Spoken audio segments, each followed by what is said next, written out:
for a while, when this conversation came up, whether it be online or offline, I would always somewhat put up a defense for Jon Jones and be like, yo, nah, man, Jon Jones ain't ducking nobody, or, you know, he's injured, or A, B, or C, or, you know, he's the GOAT of the sport. You got to remember that I'm a casual at the same time. And I would always put up somewhat of a defense. But after the build up to this fight week versus Stipe Miocic, there's no more defense anybody can put up for Jon Jones. For me, I'm of the belief that when a man earns something in life, give it to him, man. When a man earns something, you give it to that man. This Tom Aspinall, he's being denied. He's being denied his chance to be great. And I feel like MMA has gained so much fans over the past 4 to 5 years. You know, they've gained me as a fan. So this is something I'm talking from experience. But one of the things, and I'd say one of the number one selling points that MMA fans have said to me, and I've said to other people, is that MMA is the real warrior sport. You can't hide. The best consistently fight the best. There's no ducking. There's no dodging. This is not like boxing. That's what's been sold to us for the longest. What Jon Jones is doing here is embarrassing the sport of mixed martial arts. He is ducking this individual, Tom Aspinall, who has not only earned his shot, but he wants this. He wants this. He believes he can beat this guy. Give him that chance. Give him the chance the same way that Jon Jones was given chances throughout his career. Give this guy the chance, but he's not giving him the chance because Noble, he wants to continue. Let's keep it real, this facade. Now, I'm not taking away that this is one of the greats. I'm not taking it away. If a man sits down and is going to teach MMA, Jon Jones is on the first page. However, Tom Aspinall, he's looked great, man. When he goes in there, he looks fast. He looks strong. He's in good condition. He knows how to speak. He's got a whole country behind him. My man's scared, man.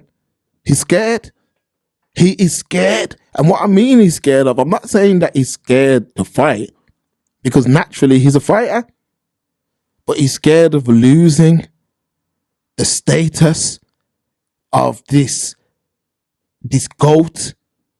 He's scared of passing that baton onto this young, up-and-coming guy. He's scared of it.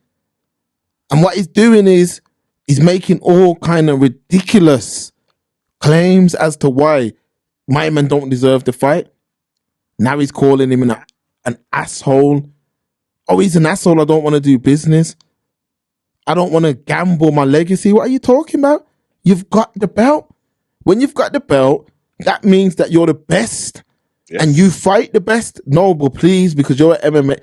This is what you tell me what's going on with this so-called GOAT. Because to me, Noble, this is the same as boxing. That speech he gave the other day, that sounded like a 2013 Floyd Mayweather. Docasaurus. Docasaurus. What you say, man? It's hella disheartening. Because remember early days before you got into this thing, I was telling you, yo, Jon Jones. Remember I've told you about people who are going to be champs, and I was like, yo, watch this Jon Jones bones geezer, boss. I was sending you the highlights. He was amazing in his early career. Got the belt. And how did he get the belt? Who on earth did he defeat? He defeated legends, people that was in his position, not necessarily undefeated. We're not going to go that far, but they were big, massive names. They were, in the light heavyweight division, status, and he was the nobody. And they were like, come, I'll fight you. On, let's do this thing. I'm getting paid. This is prize fighting. And he mashed up Shogun Hua. You see when he just crumpled to the ground. He mashed up everybody in that division, lapped it, and then he started fighting very safe, Mark. He started fighting very, very safe. John Winkle and them people, Winkle and whatever the hell the damn name is in New Mexico, and he got very boring. He started poking people in the eyes every damn fight. Thiago Santos. This is where the start of his demise happened. Was the Thiago Santos fight? He was fighting him with two blown out knees because Jon Jones likes to hyperextend people's knees with that downward stomp, which it is fighting. It's not illegal, but it's dirty. That shit is. That's dirty. Okay, and he just about won that. Then we get the Dominic Reyes fight, and he clearly lost that. Clearly lost the fight. Everybody says that. And then Dominic Reyes, poor Sod, has been on a tremendous downhill fall from grace ever since. His last performance was excellent. He got a win. Then, as I've laid this out, like this is probably the fourth time now, Mark. They were talking Le Predateur. And Jon Jones is like, that sounds fun. F you, pay me. He's a prize fighter. I get it. Relinquishes his belt, sibling. Relinquishes his belt, saying, yeah, man, I'm going to come up. I'm going to put the weight on, but you need to pay me. Draw the thing out for ages. We all know what happened after. Francis leaves, lineal champion, Cyril Gane, who fought Francis Ngannou and lost. Overall, it was a competitive fight. He lost, though. He then fights Jon Jones for his heavyweight debut. And Jon Jones come out looking like Larry Holmes, flabby and sick. Okay, he looked awful. He looked absolutely awful physically for a heavyweight. He looked awful. But he ran through Cyril Gane because he's got no ground game. He's untested, Mark.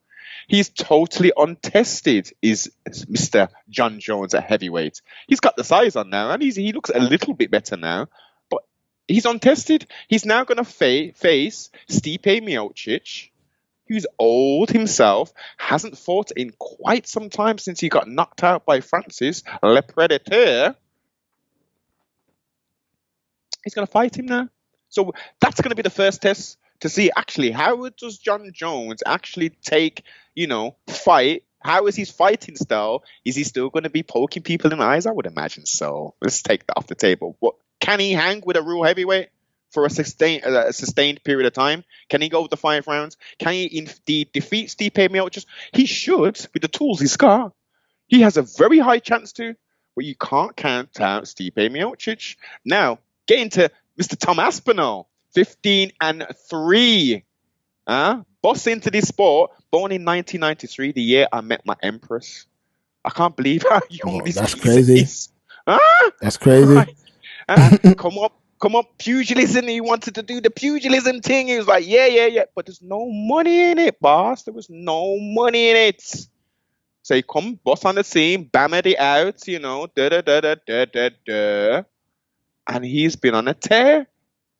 He's the interim champion. He came to Brum. We missed it. He came to Brum. Yeah, we should have been there. We should have been there. Yo, what are you saying, Johnny? Mr. Bones? You want to do this thing?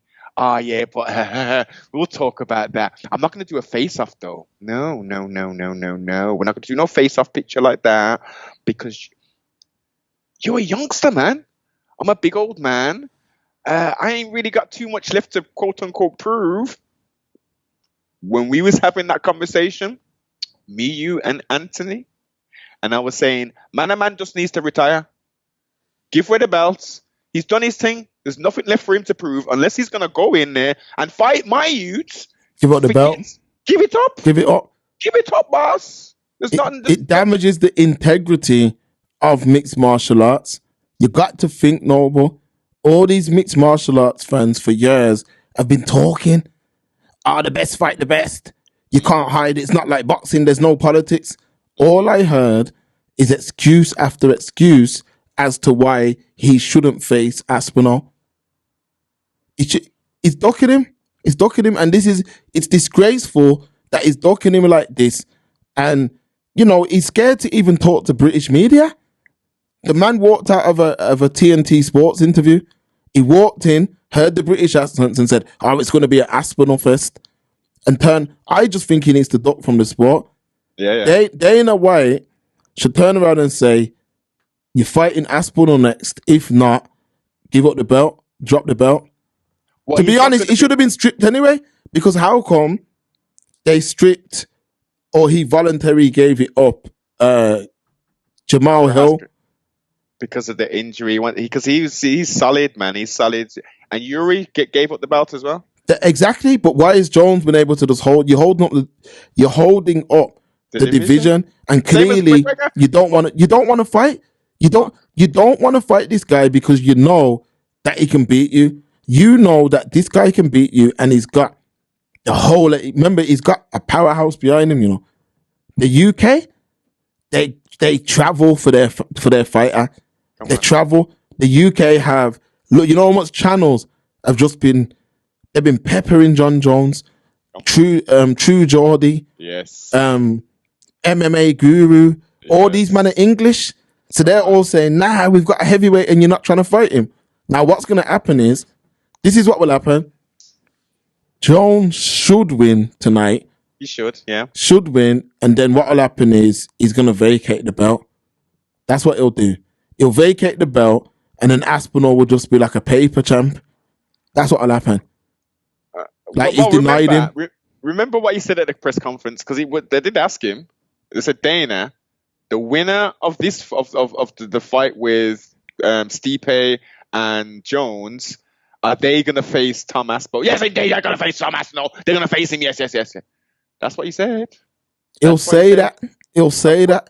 Come on, Mark. He's a promoter. Yeah, he'll say it. Doing it is another thing, because at the end of the day, Aspinall, if he knocks out Jones, but it hurts Dana's what he's been saying for the last year. Come on. He's going to let him come in and out. Look, they even changed the gloves for him. They even changed the gloves back for him. Come on. So you got to think that it's for some reason Dana just don't want to go against this guy. But I don't like seeing anybody who's earned their shot be denied. And he's earned his shot. He's earned his shot, and to be denied like that and almost now look like you're like a pest. You just want to fight the best. That's it. I get it. And the heavyweight division is one of the weakest divisions in MMA. It is. Too much guys. There's nobody you can look at who's in that division who's saying, "Yo, I'm here to reign supreme. I'm here because I want to be that guy in this division." It's only Aspinall talking like that. Gone has never looked like anything to me. No. I would disagree with you there, sir. I would disagree. If a man's in boxing terms, if a man's coming up from the class below and taking you out in the first round, to me, you're not even in the convo. To me, I'm just keeping it real. I've got to keep this thing real to me. I hear that. I hear you. Cyril Gane, let me just big him up, man. Let me big him up. He is a very similar fighter to Aspinall in regards to their speed and their stance, etc. Aspinall is just a lot better. He's a lot more well-rounded, and he's got the power as well. That's the difference. They tried to make that fight. Cyril Gane's making movies in France and shit. Have you watched The Cage? No. Watch that wicked series. Seen. And it's about an MMA fighter in France. Bad boys. I binged it in one day. Binged it in one day, man. Cold. Cyril Gane's in there. Jon Jones is in it. Yeah, Jon Jones is in it. And so is, what's my man, the greatest welterweight of all time? GSP. Yeah, he's in it as well. Yeah, so they've pulled out all the stops. You got UFC branding in there. What? A Polish fight league called KSW, yeah, they're in there. They're massive still. They're big. There's another, I think Cage Warriors is in it as well, but it's about 10 episodes. It's about an MMA fighter in France who is training in one gym, and a guy who's on the brink of breaking into the UFC comes in to the gym. What happens in the gym then? That's what the whole series is based on. Very good series, man. Very good series. It's dubbed over still. Netflix or? Netflix, yeah. Okay. But Okay. Jon Jones is in it, man. They're bigging him up in there because Of course, man. when he enters the scene, it's like, because guys are like, yo, they're like, yeah, you know, this guy, that guy, this guy went and won the belt. Then you just see Jon Jones turn up now, and it shows it from the underground gritty levels where man are fighting without gloves and all of that. Gloves and all that. Okay. Oh, It shows it from the gritty levels. Good series, man. Yeah. Good series. And I don't usually watch dub things, but it was dubbed well. Okay. But yeah, but what I'm saying is it's becoming a commercial sport. And what I mean by becoming is now you're seeing series, movies, you're seeing branding all over the place. You're seeing people referencing MMA, you know, like presidential campaigners and all of that kind of stuff. Man. So you have to now look and say to yourself, the eyes are on the sport. So for me, the UFC have to step in and be like, Jones. No. You're being real, man. This isn't real no more. Once UFC was sold for $3 billion, yeah, 3 billion plus. That was it. And then the other nail in the coffin was the TKO, the WWE and the UFC coming together and having that TKO brand, yeah. Stick a fork in it. It's done, boss. The UFC, which everyone thinks is mixed martial arts, no, it's just a promotion that does mixed martial arts. It's a new day. They have probably got, I'm estimating this based upon some stats, since the zombie apocalypse, they've increased their viewership with the casuals who are now thinking that they're hardcores because it's been a couple of years now, by about 45%. They've increased. That's what Aspinall was saying. But what I'm saying is, I get that. I get everything you're saying. The money. I get the fact that they are now doing. They're in control. I understand that. But their biggest selling point was best fight, the best. Yeah. But now you see man's winning belts and saying like, I don't think he deserves it. No. You win the belt. You fight the next man in line. That's how it goes. It doesn't. There's none of this. Oh, I don't want to fight him. Jones is holding up the sport. He's in the sport just to make money at this point. Get him out. No. I wouldn't even agree with that. No, he's not in it to make. That's a side thing. He don't need no money. Jon Jones, he's set sibling. But I'm saying if you're not fighting, if you're the heavyweight champ and you're not fighting the next man, get out the sport or go back to light heavy. But all of this, I'm not fighting this. Give the brother his chance. The brother's worked hard. Yeah, man. England could really have a star, Come on. They got a star already. And I'm saying it's down to the press in England, to go crazy on this topic, Because if they're going to take away this guy's opportunity, and Noble, as you know, this is a pass the baton sport. Come on. When you think Adesanya for Anderson Silva, because you're saying like, yo, I've had my time now. You're the next guy. Now, in some cases, you might get the odd time where that elder wins, but it's a passing of the baton. Yes. Like when didn't Volkanovski fight Topuria? That's how he lost the belt. Not that. Well, that was Topuria getting the mantelpiece, but not that. Volkanovski picked it off Aldo, didn't he? Yes, yes. There you go. Yes. So what I'm saying is, no. Yeah, that's what you're the MMA guy, man. Yeah, no. Sorry, no. He got it from Holloway. Holloway got it from Aldo. Okay, so what we're getting at here is there's almost an unwritten rule in MMA that's how the thing goes. Yeah, man. Just like how Usman passed it on to Leon. Come on. Like you're meant to give the next guy the opportunity.